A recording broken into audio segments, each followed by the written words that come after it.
Baik, kita lanjutkan tadabbur kita. Kita sudah sampai kepada firman Allah Subhanahu wa taala. A'udzubillahi minasyaitonirrajim. Bismillahirrahmanirrahim.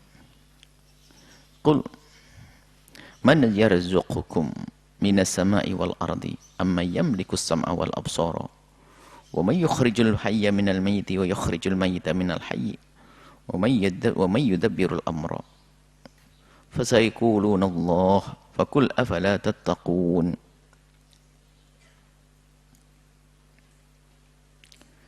Katakanlah wahai Muhammad, Allah yang memerintahkan kepada Nabi Muhammad untuk bertanya kepada mereka yang sudah diberi oleh Allah tanda-tanda ayat-ayat. Wahyu turun sudah banyak kepada baginda Nabi. Akan tapi kenapa kok mereka masih saja belum bisa menerima? Allah Maha tahu. Akan tapi ini adalah ibrah bagi ahli iman. Bahwasanya ada hamba yang memang nasibnya adalah nasib hina, biarpun dia melihat kebenaran terus menerus, akan tapi kalau tidak dipilih oleh Allah, mereka tidak akan bisa menerimanya. Allah memerintahkan, kul, katakanlah wahai Muhammad kepada mereka, tanyakan, man yarzuqukum, siapakah yang memberikan rezeki kepadamu semuanya, minas sama'i, dari langit, wal ardi, dan bumi. Jadi ini adalah rizki, di sini adalah rizki zahir dan rizki batin.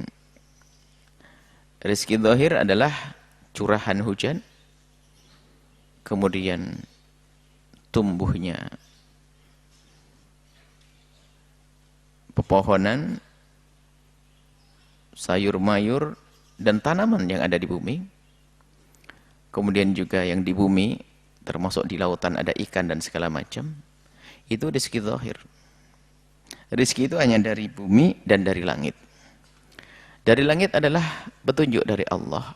Sebab Al-Quran kan diturunkan setelah ke Lauhul Mahfuz ke sama'id dunya. Maka petunjuk dari Allah datang dari langit. Bukan Allah di atas langit. Jangan salah tangkap. Disebut langit karena apa? Firman Allah. Al-Quran, kalau bicara tentang nuzulul Quran, kan diturunkan ke Lauhul Mahfuz, kemudian ke sama'id dunya, langit. Di atas dari langit inilah akan diturunkan. Ini adalah petunjuk, ini ada, dan rahmat dari sini. Petunjuk ini adalah rahmat yang sesungguhnya. Di dalam Al-Quran ada segala kebaikan. Katakan kepada mereka. Dan pertanyaan ini adalah pertanyaan akan disampaikan kepada orang yang jawabannya adalah pasti sama dengan yang bertanya. Jadi bukan bertanya karena tidak tahu, kemudian jawabannya nanti beda. Jawabannya adalah mereka tidak bisa berkata kecuali sama dengan pertanyaan yang jawabannya sama dengan yang dimiliki oleh sang penanya. Ini adalah pertanyaan yang mengingatkan kepada yang ditanya. Dia tidak akan bisa berkata lagi. Contohnya, walillahil mathalul a'la.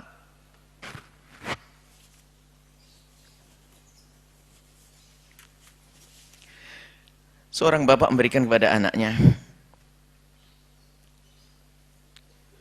segala macam, sepeda untuk main dan belajar, baju dan segala macam.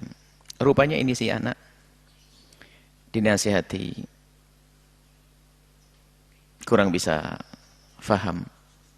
Akhirnya seorang ayah bertanya, coba anak, siapa yang belikan bajumu? Siapa yang belikan sepedamu, nak? Coba. Maka sang anak tidak bisa menjawab kecuali ayah. Sama ini, yang akan ditanyakan ini adalah mereka tidak bisa menjawab. Mereka itu menyembah berhala. Katanya menyembah Allah, tapi di samping itu dia menyembah berhala. Katanya percaya ini ada Tuhan, tapi mereka menyembah berhala. Makanya pertanyaan ini, kenapa kok masih menyembah berhala? Tanyakan kepada mereka yang menyembah berhala ini, menyembah pohon-pohon, yang menyembah apa saja itu. Man yarzuqukum minas sama'i wal ardi, siapa yang berikan rezeki dari langit dan bumi? Apakah dia bisa berkata berhalaku? Enggak bisa. Mereka nggak akan mungkin mengatakan semacam itu. Karena ini pertanyaannya itu pertanyaan yang betul-betul mendesak dia untuk mengatakan bahasanya yang jelas bukan yang aku sembah. Lalu siapa? Lah inilah. Yang jelas dia tidak bisa mengatakan bahasanya, kalau ditanya, siapa hei orang-orang kafir Quraisy waktu itu? Siapa yang memberikan rezeki kepadamu kok kamu masih saja belum beriman kepada Allah? Dia tidak akan mungkin berkata, berhalaku yang memberi rezeki. Nggak mungkin, karena tidak pernah berhalanya memberikan pohon, bagaimana?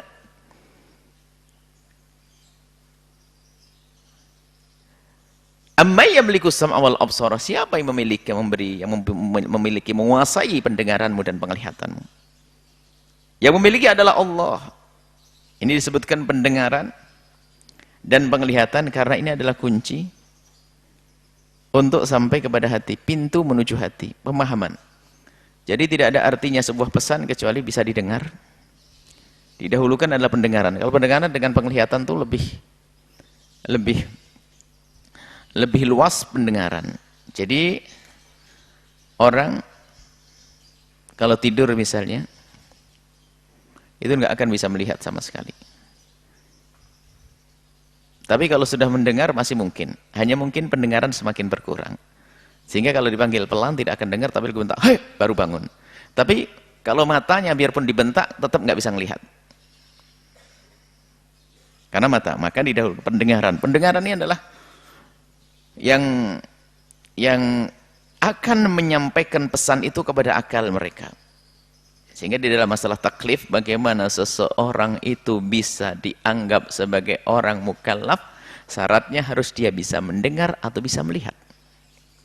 Karena ini adalah satu indera terpenting untuk menyambut hidayah. Sehingga jika ada hamba Allah yang tercipta tanpa pendengaran dan tanpa penglihatan, dia nggak punya dosa. Kenapa? Dia nggak bisa paham pesan, nggak bisa paham perintah, nggak bisa mengerti larangan.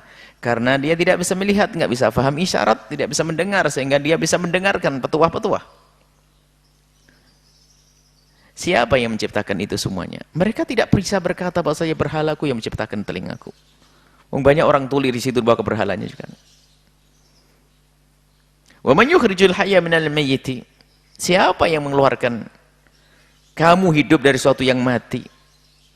Jadi tidak ada menjadi ada siapa. Dia juga tidak bisa berkata berhalaku. Karena apa? Berhalaku yang membuat aku. Nah, kan ada. Ini sebetulnya mengukuhkan tentang keimanan lagi. Bagaimana kamu kok masih percaya dengan berhala, kau sembah-sembah, kau agung-agungkan?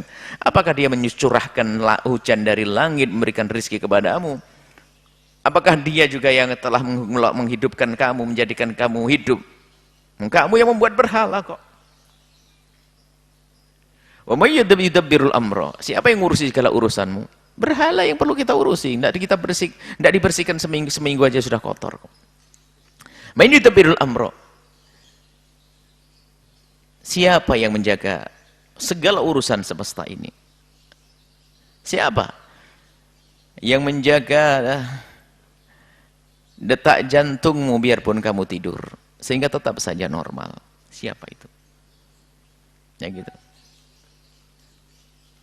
Jadi Allah yang menjaga ini. Yang nggak bisa menjawab mereka, bahwasanya mereka tidak bisa memberikan jawaban bahwa yang melakukan itu semua adalah yang mereka sembah. Ini adalah cara dialog untuk memahamkan kepada orang yang punya pengingkaran dan punya pembangkangan kepada syariat, ya seperti itu. Mereka tidak bisa berkata sesuai dengan yang mereka selama ini gembar-gemborkan sebagai keyakinan, sebagai Tuhan, sebagai agama. Mereka tidak bisa berkata begitu. Mereka selalu sayaqulun Allah. Mereka tetap mengatakan bahasanya Allah, karena mereka sebetulnya dari mereka yang dapat dari nenek moyang mereka adanya Tuhan. Tuhan Allah. Hanya kemudian mereka ini telah menjadikan dia lupa. Mereka lupa dan lalai sehingga menyembah selain Allah.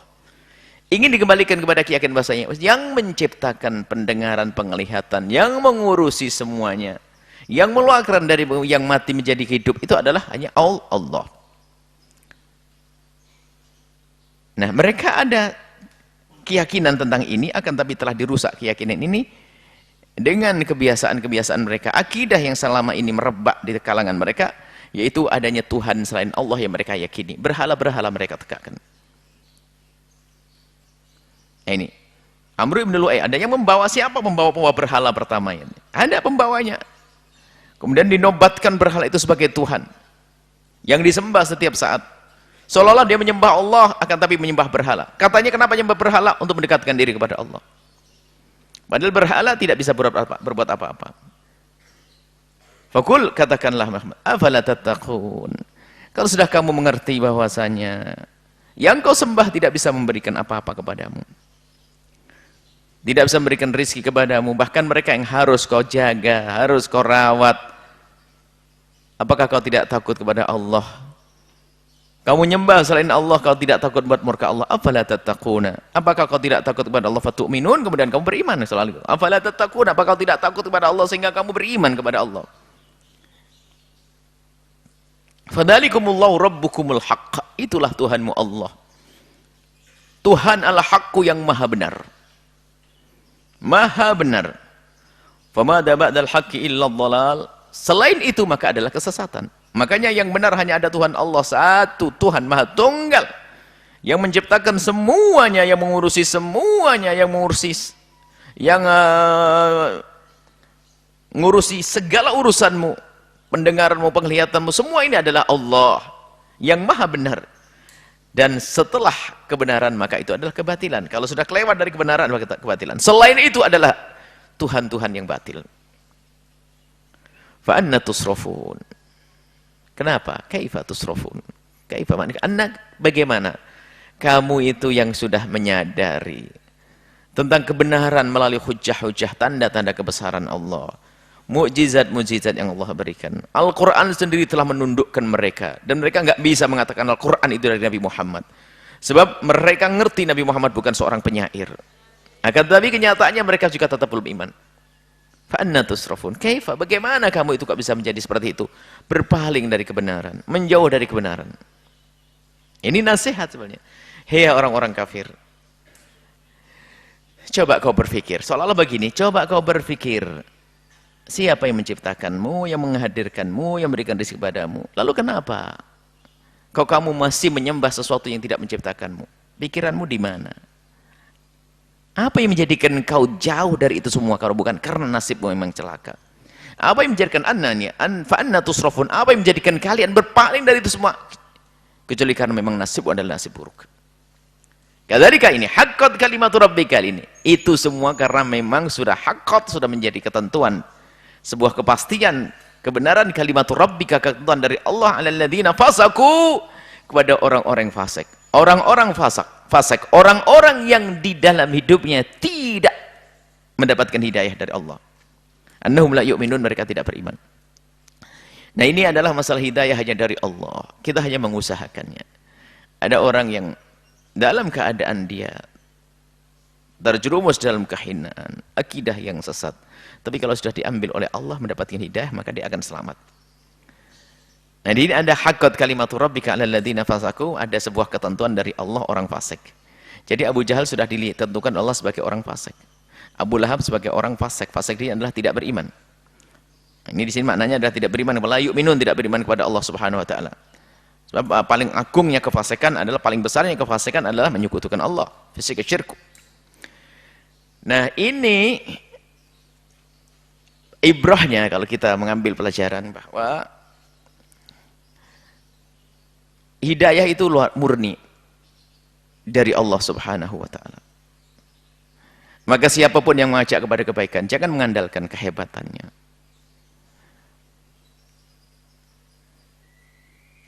Nabi adalah paling hebatnya manusia.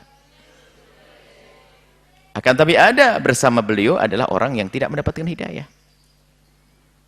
Dan juga pejuang-pejuang setelahnya jauh lebih hebat dari kita semuanya di dalam mengajak kebenaran.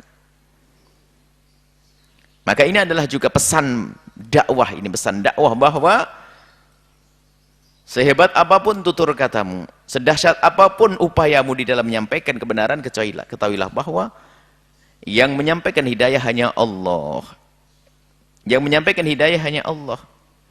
Sehingga hadirkan di hatimu dua hal. Hadirkan dalam hatimu dua hal. Jangan mengandalkan kehebatanmu saja.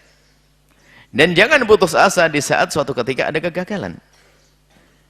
Sebab urusanmu dengan pahala dari Allah. Jangan sampai di saat sudah bisa menjadi sebab selamatnya orang, tobat orang lalu sombong. Dia telah tobat di tanganku, dia tobat dalam imut masuk ikut majelisku. Nah, bukan itu kesombongan. Di sisi lain ketahuilah, hidayah itu dari Allah, maka jangan putus asa. Kamu sudah mendapatkan pahala di saat kamu menyeru kepada kebaikan. Dan memang sudah ada, dan di setiap masa ada orang yang sudah haqqat kalimatu rabbika 'alal ladzina fasaku, sudah ada. Maka di saat kita mengajak kepada kebenaran, hendaknya kita punya kesadaran seperti itu. Jangan mengandalkan kehebatan kita di dalam bertutur kata, kecerdasan, kalau yang punya media, luasnya media, enggak. Itu hanya upaya untuk kita menjalankan perintah Allah agar kita menyampaikan kebenaran, agar kita terangkat derajat kita di hadapan Allah, tapi bukan atas dasar kita meyakini bahasanya hidayah pasti aku sampaikan. Haqqat kalimat rabbika 'alal. Ada orang yang sudah ditulis oleh Allah sebagai orang yang fasik. Biarpun kita kirim hujjah beribu-ribu hujjah, tetap saja mereka tidak mendapat hidayah. Akan tetapi lihat, apakah ada artinya hujjah yang kita berikan kepada orang-orang fasik, orang-orang yang memang dia dicatat sebagai ahli neraka, seperti Abu Jahal hingga Bagundal dan hingga penerus-penerusnya dalam manhaj Abu Jahal. Apakah di saat kita mengajak kepada kebaikan terhadap orang-orang yang sudah haqqat kalimat rabbik, kalimat Allah sudah pasti kepada mereka bahwa mereka itu tidak mendapatkan hidayah, apakah ada guna di saat kita menyampaikan kebenaran pada mereka? Pertama adalah jawabannya, kita tidak tahu apakah orang itu dapat hidayah atau tidak. Maka jangan memastikan kalau dia tidak mendapatkan hidayah, itu bukan urusanmu. Yang kedua, seandainya kita sudah tahu, misalnya ada malaikat Jibril ngasih tahu orang itu tidak dapat hidayah, nggak boleh kita berhenti. Karena apa? Tujuan kita adalah untuk mendapatkan pahala Allah. Sekali kita menyampaikan sebuah kebenaran, maka sesungguhnya kita sudah mendapatkan pahala dari Allah. Waktu Nabi menyampaikan petuah dakwahnya kepada Abu Jahal, dapat pahala. Pertama, kedua, dapat pahala terus. Disakiti, dapat pahala. Ini. Jadi memang ada orang-orang yang sudah begitu dicap dia adalah orang fasik, tapi ini yang tahu hanya Allah, bukan urusanmu. Nah, pesan terakhir yang bisa kita ambil sebelum kita pindah ayat, bahwasanya tentang ini kita hendaknya hati-hati dan waspada. Jangan sampai naudzubillah masuk golongan orang-orang yang memang sudah dicatat sebagai Allah, sebagai orang yang tidak bisa beriman. Lalu bagaimana? Bukankah itu semua rahasia Allah? Iya, memang semua rahasia Allah. Tapi Allah memberikan tanda-tanda kepada siapapun yang akan beriman dan yang tidak beriman. Ada dua jalan di dunia ini. Jalan kebenaran. Maka perkumpulanmu dengan siapa? Ketawaduan hatimu kepada syariat. Itu tanda bahasanya engkau adalah orang yang sudah dicatat sebagai orang yang selamat. Bukan orang-orang yang akan dimurkai oleh Allah. Jadi ada tandanya. Maka saat inilah kita berusaha untuk menjadikan diri kita itu bersama kelompok orang-orang yang diridhoi Allah, bukan yang haqqat kalimat rabbika 'alal ladzina fasaku. Ini usaha kita. Kita berusaha terus. Kita tidak tahu, jangan sok tahu tentang masa depan kita. Jangan berkata kalau memang nasib saya aja menjadi orang yang ahli neraka, apapun bentuknya saya tetap ahli neraka. Oh, enggak begitu. Dirahasiakan oleh Allah, ini kan tanda kasih sayang Allah, nasib kita disembunyikan. Agar kita terus berusaha dan husnudzan kepada Allah. Wa ana inda dzanni 'abdi bi. Allah tergantung pada hambanya. Maka kita berkumpul di perkumpulan kemuliaan semacam ini, di acara mulia semacam ini, kegiatan kemuliaan dan seterusnya. Itu sebenarnya dalam irama kita untuk meniti jalan yang sudah Allah siapkan, bahwasanya ujungnya adalah keselamatan, yaitu surga. Hadainahu najdain. Ada dua jalan. Ini jalan keselamatan dan jalan kesengsaraan.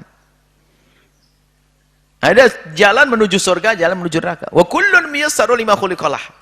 Dan semua dari kita ini akan dimudahkan oleh Allah untuk meniti jalannya. Kalau memang jalan kita adalah jalan surga, maka ternyata meniti surga begitu mudah bagi kita. Naudzubillah, kalau orang memang jalannya ke neraka, biarpun dia ingin berpindah menuju jalan surga, balik lagi ke jalan neraka. Maka fahami diri kita sendiri. Apa yang Allah permudah untuk kita?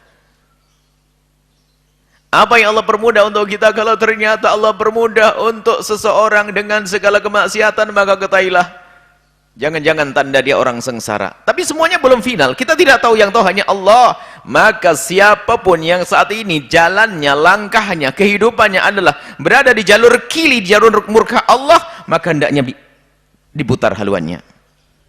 diputar haluannya, aku harus berada di jalan yang kebenaran. Karena apa? Aku tidak tahu ujung kehidupanku di mana, kapan waktunya. Ingin mati dalam keadaan berada di jalan yang Allah ridhoi. Dan yang sudah berada di jalan kebenaran, maka istiqomahlah dan bersyukurlah kepada Allah. Di samping kita selalu mohon kepada Allah petunjuk, karena luar biasa petunjuk. Setiap saat kita diajari memohon kepada Allah petunjuk. Tidak kurang dari 17 kali, ihdinas siratal mustaqim, ihdinas siratal mustaqim, ihdinas siratal mustaqim. Kita memohon kepada Allah, kemudian kita syukuri. Syukuri bahwasanya kita selama ini sudah dipilih Allah menjadi ahli la ilaha illallah. Syukuri kalau ternyata langkah-langkah Anda di jalan kemuliaan, Anda menghadiri majelis, Anda mengikuti acara televisi, kan channelnya banyak, akan tapi ternyata kenapa Anda harus milih channel yang untuk dakwah? Itu karena Anda dipilih oleh Allah. Dan tidak semua orang dipilih semacam itu. Bapak sama, ibu sama, kadang berbeda, satu dengan segala kemaksiatan, satu dengan kehinaan, satu dengan kehinaan, satu dengan kemuliaan. Makanya ini, maka bagi yang saat ini berada di jalur kiri, jalur negatif, jalur maksiat, jalur ketidakbaikan, maka segera putar haluan. Sebab yang haqqat kalimatu rabbik ini tidak ada yang tahu. Ketentuan Allah tidak ada yang tahu. Maka ayo kita berhaluan, kita alihkan haluan kita di tempat yang Allah ridhoi. Yang sudah berada di tempat yang Allah ridhoi, istiqomah. Bersyukurlah kepada Allah Subhanahu wa taala.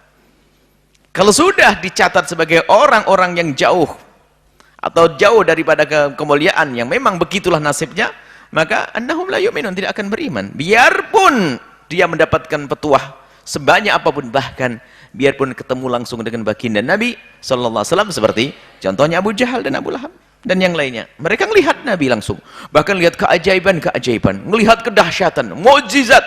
Tapi ketahuilah, kalau sudah haqqat kalimatu rabbik, kalau sudah menjadi ketentuan Allah, ya akan sengsara. Semoga perkumpulan kita ini pertanda kalau kita adalah memang dicatat sebagai hamba yang bakal bahagia nanti, bakal selamat di akhirat nanti. Kul, katakanlah wahai Muhammad salli alaihi, hal min syuraikum min syurakaikum may yabda'ul khalqa tsumma yu'iduh. Lagi-lagi ini katakan wahai Muhammad, mereka yang masih menyembah selainku, yang masih menyembah selainku, katakan kepada mereka, siapakah yang mulai menciptakan? Siapa yang mengadakan kita matahari, rembulan? Siapa yang menciptakan itu semuanya? Kemudian setelah itu menjadikan tiada, kita akan hidup kemudian mati, kemudian dihidupkan lagi siapa? Ini adalah sebetulnya pendidikan dialog. Dialog tentang keimanan. Untuk sampai kepada keyakinan bahasanya di situ ada Allah Jalla Jalaluhu. Suruh melihat, berpikir siapa yang menciptakan. Lah kalau tidak pernah menciptakan, bagaimana dianggap sebagai sang pencipta? Kalau sudah namanya Tuhan kan menciptakan, ngurus segalanya. Bagaimana berhala yang tidak bisa menciptakan sekecil apapun, menciptakan apa? Nggak bisa. Benda kecil saja nggak bisa berhala. Bagaimana kau anggap sebagai pencipta dan Tuhan? Bagaimana akan dianggap sebagai Tuhan? Nah ini sebetulnya untuk sampai kepada keimanan bagi orang yang berakal itu sangat mudah. Akalnya asalnya akal sehat tanpa dikuasai dengan kebencian, kedengkian, maka begitu mudah sampai kepada keimanan bahwasanya di balik semesta ini semua, maksudnya di balik ciptaan yang agung ini ada sang pencipta. Kalau kita dialog akidah yang ringan, misalnya tidak ada pena di hadapan kita kecuali harus ada yang membuatnya. Ini adalah sebuah keyakinan. Nggak mungkin kalau Anda berkata ini ini pulpen yang paling antik, paling unik, terwujud tanpa ada yang menciptakannya, tidak ada yang percaya. Nggak ada yang percaya, hanya orang gila yang percaya. Maka pasti ada yang menciptakannya. Maka kalau barang kecil saja harus ada yang menciptakannya, bagaimana dengan barang gede? Bumi, langit, matahari, bintang, dan alhamdulillahnya. Alhamdulillah, ini kemudahan kalau orang mau berpikir. Dari masa ke masa kalau kita pernah mendengar ada yang mengaku Tuhan, Firaun, Namrud dan sebagainya, mereka semua tidak pernah mengaku bahasanya aku menciptakan matahari dan rembulan. Nggak pernah menciptakan. Mereka tidak pernah berkata semacam itu. Nggak pernah Firaun di saat dia mengatakan dirinya aku adalah Rabbukumul A'la, ini aku adalah Tuhanmu yang maha tinggi, nggak pernah Firaun berkata aku telah menciptakan rembulan, nggak ada. Lalu tanyakan kepada yang menyembah Firaun itu, siapa yang menciptakan rembulan, siapa yang menciptakan matahari? Siapa menciptakanmu ya wahai Fir'aun? Namrud pun juga demikian. Kemudian pada zaman Nabi, siapa yang menciptakan kita semuanya? Mereka tidak bisa berkata kecuali Allah yabda'ul khalqa. Tsumma yu'idu, Allah yang menciptakan kita. Kemudian nanti akan disirnakan kita. Kemudian dibangkitkan lagi. Fa anna tu'fakun. Kalau sudah berpikir begitu, apa yang menjadikan kalian itu bisa berpaling dari kebenaran lalu tidak mau mengesahkan Allah, tidak mau beriman kepada Allah? Apa yang menjadikan itu semuanya? Tidak lain kecuali apa? Catatan bahasanya dia adalah manusia sengsara tadi. Haqqat kalimatu rabbik. Fa anna tu'fakun. Apa yang menjadikan kalian itu kok mendustakan itu semuanya, berpaling dari kebenaran, tidak mau ngikuti? Jalan pikiranmu sudah benar, tapi kenapa kau tidak bisa ngikuti jalan pikiranmu yang sudah benar? Karena apa? Hatinya yang enggak benar. Makanya enggak bisa nerima keimanan. Fa anna tu'fakun. Apa yang menjadikan kalian jauh dari kebenaran? Apa? Tadi haqqat kalimatu rabbik, sudah menjadi ketentuan hina bagi orang-orang tersebut. Kul, katakanlah, hal min syurakaikum man yahdi ilal haqqi. Adakah di antara syuraka itu adalah mereka-mereka yang dijadikan tandingan Allah? Nyembah apapun dia, berhala, nyembah ini, nyembah itu. Apakah mereka memberikan hidayah kepadamu? Memberikan hidayah kepadamu? Mereka tidak memberikan hidayah, mereka tidak mengerti. Disembunyikan dia ini tidak bisa. Mereka benda-benda yang mereka hadir, mereka buat, mereka pahat. Qul Allahu yahdi lil haq, hanya Allah yang memberikan petunjuk kepada kebenaran. Hanya Allah yang memberikan petunjuk kepada kebenaran. Ini adalah memberikan kepada kita kekuatan keimanan bahwasanya tidak ada yang bisa memberikan petunjuk kepada keimanan kecuali Allah. Artinya ini ibrahnya dua, pelajarnya. Bisa kepada mereka orang kafir waktu itu, bahwasanya tidak akan bisa memberitahu kepada mereka bahwasanya tidak akan ada yang bisa beri petunjuk kecuali Allah, dan bagi ahli iman agar dia tidak sombong dengan keimanannya bahwasanya tidak ada seorang hamba yang bisa beriman kecuali karena telah dipilih oleh Allah menjadi hamba yang beriman. Biarpun ada burhan, ada hujjah, ada argumen yang jelas di otaknya, di matanya terlihat bukti-bukti, akan tapi belum tentu orang itu bisa beriman. Termasuk Abu Jahal sendiri adalah bukan orang yang tidak percaya tentang kebenaran Nabi Muhammad, akan tapi karena telah dikuasai oleh kesombongan di dalam hatinya, kedengkian kepada baginda Nabi Muhammad, maka dia pun tidak mendapatkan hidayah. Kul Allahu, Allah yahdi lil haqqi, hanya Allah yang memberikan petunjuk kepada kebenaran. Afaman yahdi ilal haqqi ahaqqu an yuttaba'a amman la yahdi. Yang memberikan petunjuk kepada kebenaran itu lebih berhak untuk diikuti atau yang tidak memberikan petunjuk? Ini pertanyaan. Nabi Muhammad utusan Allah membawa ngajar kepada kebenaran. Kenapa tidak kita ikuti? Nabi Muhammad menjelaskan tentang Tuhan Allah. Kenapa tidak kita ikuti? Kenapa yang kau ikuti adalah berhala-berhala yang ngomong tidak bisa? Beri rizki enggak, ngomong enggak bisa, ngerepotin kamu. Misalnya, bersihkan, rawat, sebagainya. Jaga. Ada berhala dicuri kok. Nah, Tuhannya dicuri. Nah, ini enggak berpikir mereka itu. Famalakum kaifa tahkumun. Kenapa kalian kok seperti itu tuh? Kenapa kok kalian seperti itu? Apakah kecerdasanmu sudah hilang? Kalau ada cerdas, kenapa kok seperti itu? Kau faham bahasanya berhalamu tidak menciptakanmu, berhalamu tidak memberikan rezeki kepadamu, berhalamu tidak. Kenapa kok kamu seperti itu? Kaifa tahkumun? Bagaimana kamu bisa memutuskan sebuah keputusan bahwasanya mereka adalah Tuhanmu? Kaifa tahkumun? Kamu menghukumi itu adalah Tuhanmu? Gimana kau yakin itu sebagai Tuhan? Malakum, kenapa kalian semuanya seperti itu? Ini adalah pertanyaan yang sekaligus memangkas mereka atau menjatuhkan mereka di dalam berkeyakinan. Ini adalah dalam bahasa dialog juga. Wa may yattabi'u aktsaruhum illa dhanna. Ternyata mereka itu semuanya mengikuti adalah dhon, dugaan-dugaan yang telah mengotori hatinya. Prasangka buruk kepada Nabi. Kemudian prasangka-prasangka yang di dalam hatinya sehingga mereka ikut-ikutan saja. Padahal keyakinannya itu, keyakinannya nggak bisa, keyakinan yang bukan dhon, yakin bahwasanya ini bukan Tuhan, wong saya yang mahat kok. Sehingga Sayyidina Umar bin Khattab waktu telah masuk Islam baru kesadaran itu ada. Makanya Sayyidina Umar pernah bercerita, sungguh aku punya sejarah yang sangat menggelikan. Apa wahai Umar? Ya, sejarah hidupku masa lalu itu sangat menggelikan.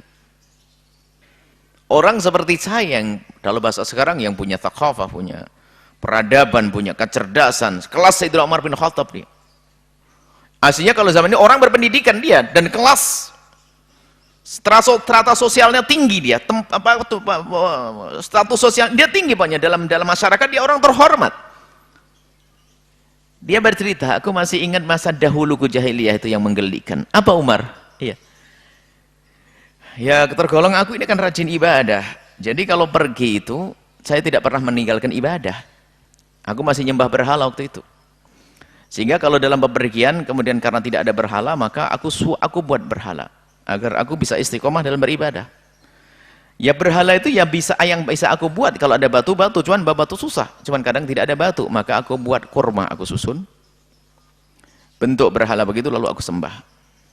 Setelah capek aku makan. Saya itu mikir ini, dulu nggak mikir, padahal saya cerdas juga tuh. Kok bisa Tuhanku aku makan? Ini kan aneh banget. Ini yang bikin menggelikan saya itu nomor foto. Nah ini, jadi pemahaman, keyakinannya itu sudah nggak bisa nerima kalau itu Tuhan sebetulnya. Mereka tuh nggak bisa nerima kalau itu Tuhan. Lalu apa yang mereka ikuti? Yang mereka itu adalah dhon, ajakan daripada orang tua mereka. Kalau ikut ini, mereka tidak punya keyakinan sesungguhnya.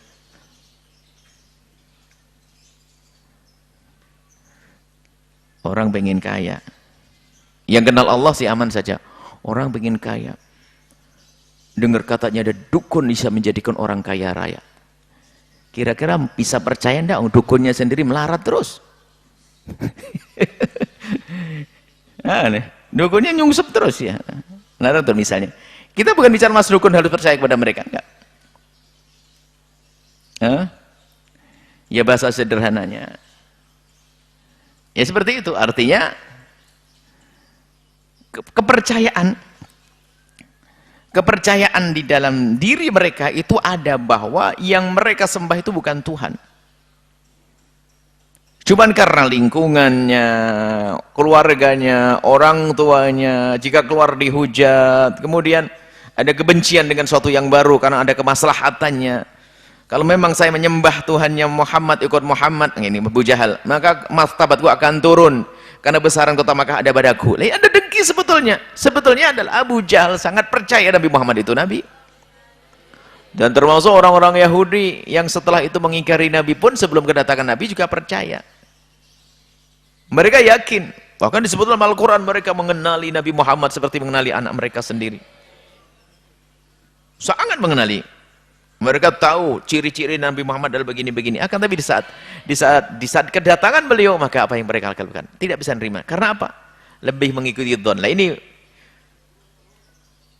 wa ma yattabi'u aktsaruhum illa dhanna. Inna dhanna dhon. Itu adalah lawan daripada keyakinan. Keyakinan di hati kecilnya adalah itu bukanlah sebagai Tuhan.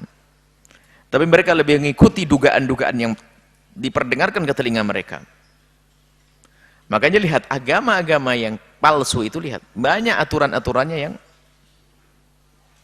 menggelikan, merugikan.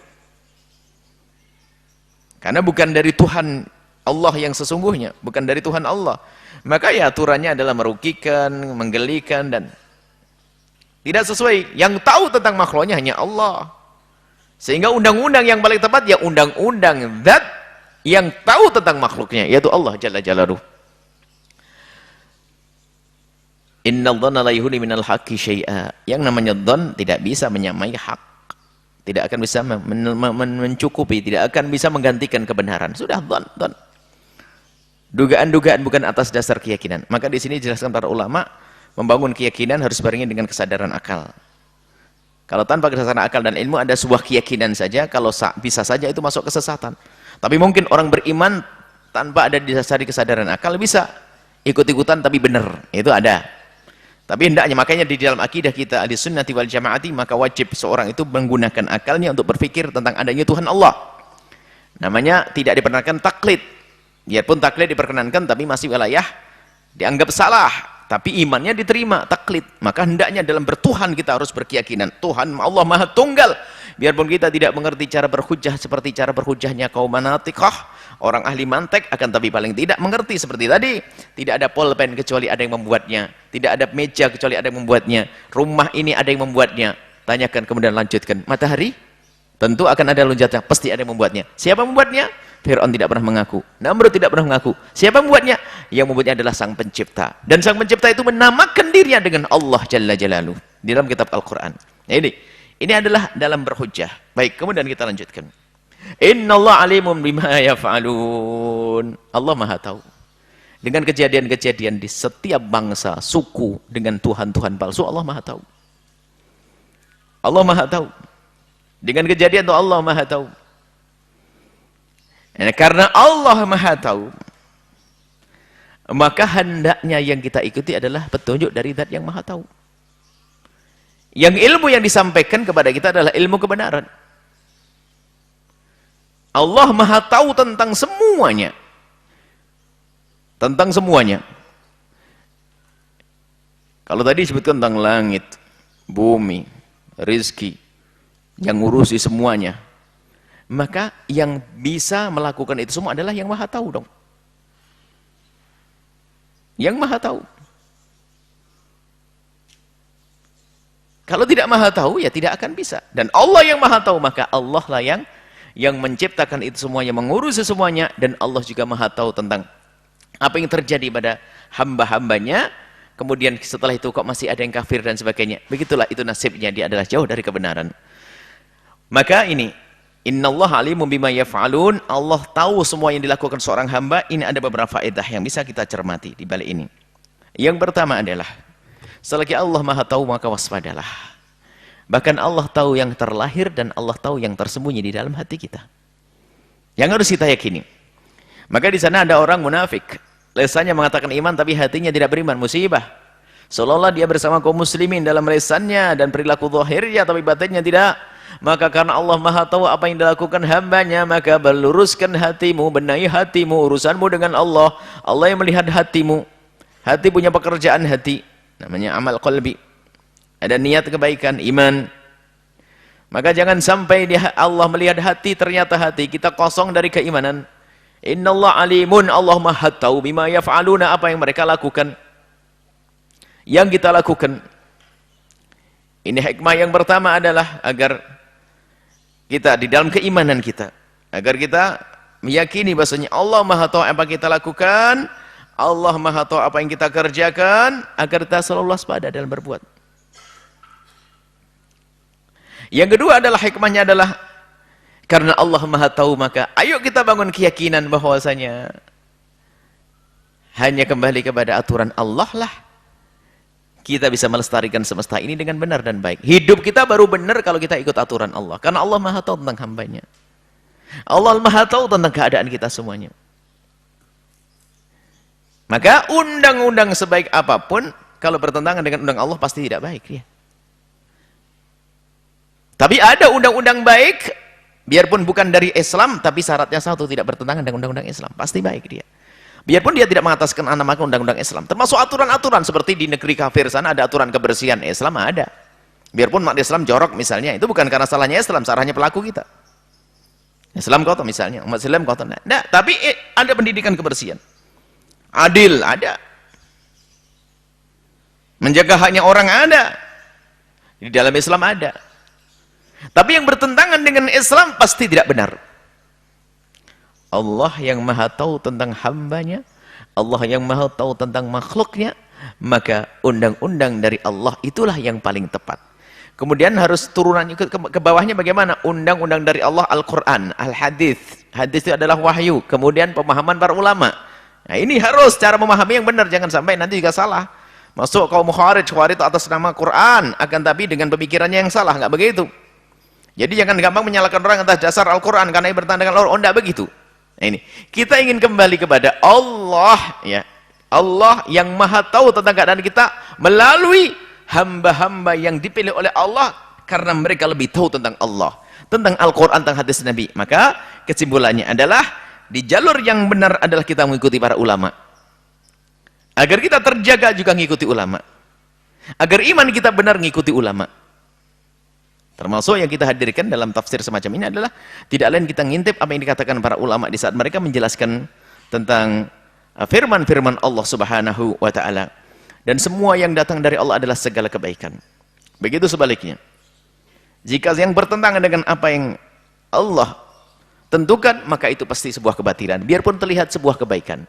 Bahkan sebaliknya, jika itu terlihat bukan sesuatu yang baik, tapi sungguhnya itu adalah kebaikan. Yang belum paham tentang syariat akan menganggap itu sebuah ketidakbaikan, tapi hakikatnya adalah kebaikan. Adanya potong tangan dalam Islam, adanya kisos dalam Islam. Lihat, orang kalau melihat secara zahirnya kisos kan menggal leher. Potong tangan, mencuri potong tangan. Kisos leher. Nah, ini kalau melihat dari sisi ini seolah-olah adalah kekejaman. Tapi kalau lihat, tidak ada kisos kecuali sebabnya adalah kebusukan jiwa. Kalau orang berani membunuh satu orang, bisa 1000 orang. Dan kejadian, dibiarkan dia membunuh satu orang, akhirnya membunuh ribuan orang kok. Jadi orang yang tidak bisa menghargai kemanusiaan, maka dia bukan manusia dan tidak boleh dimanusiakan lagi. Maka dikisos. Walakum fil qisasi hayatun, sehingga dengan dikisosnya orang-orang yang seperti itu akan terjadi kehidupan. Yang lain terjaga dari kejahatan orang ini. Kemudian yang lain pun akan waspada tidak berbuat seperti ini. Karena kalau berbuat seperti dia akan dibunuh sama. Nah ini, maka lihat hikmah. Kelihatannya adalah sebuah pembunuhan, akan ternyata di situ adalah sebuah keadilan. Begitu juga potong tangan. Kenapa kok potong tangan ini? Wong nyuri aja. Rubuk dinar. Orang mencuri, nisabnya kan rubuk dinar. Mencuri kenapa harus dipotong? Kok jahat banget, tangannya dipotong. Ini bukan permasalahan tangan, jiwanya. Kalau sudah tidak bisa menghargai miliknya orang lain, biar hanya rubuk dinar. Rubuk dinar senilai berapa? Senilai 1/4 dari 1/4 60 juta. Ibaratnya begitu. 60 juta bagi 4 lagi 400 ribuan. Nah, 60 juta dibagi 4 berapa? 15 ya. 15 bagi 4 berapa? 3 lebih. 300 juta. 300 ribu lebih lah. Jadi, kenapa kok orang mencuri sebegitu harus dipotong tangannya? Karena apa? Dia tidak menghargai miliknya orang lain. Kalau hukum ini ditegakkan, nggak ada orang korup, nggak ada orang nyuri, nggak ada ini. Karena keadilan. Karena apa? Yang tidak menghargai miliknya orang lain dalam kadar seperti itu, bisa lebih gede lagi nanti. Karena akan berkembang kejahatan itu. Dan begitu seterusnya. Kenapa? Innallaha alimun bima yaf'alun. Allah maha tahu tentang apa yang mereka lakukan. Kekafiran yang mereka lakukan tahu. Kejahatan yang mereka lakukan tahu. Kebaikan mereka lakukan tahu. Maka dari itu lihat. Dengan ini, maka hendaknya kita selalu kembali kepada Allah Subhanahu wa taala untuk menilai perilaku kita ini. Perilaku kita ini termasuk yang baik atau yang buruk. Karena Allah Maha tahu tentang apa yang kita lakukan. Agar kita selalu waspada. Sampai kita masuk makom yang sangat tinggi dalam beragama adalah makom ihsan, makom merasa bahasanya kita selalu dilihat oleh Allah Subhanahu wa taala. Wallahu a'lam bissawab.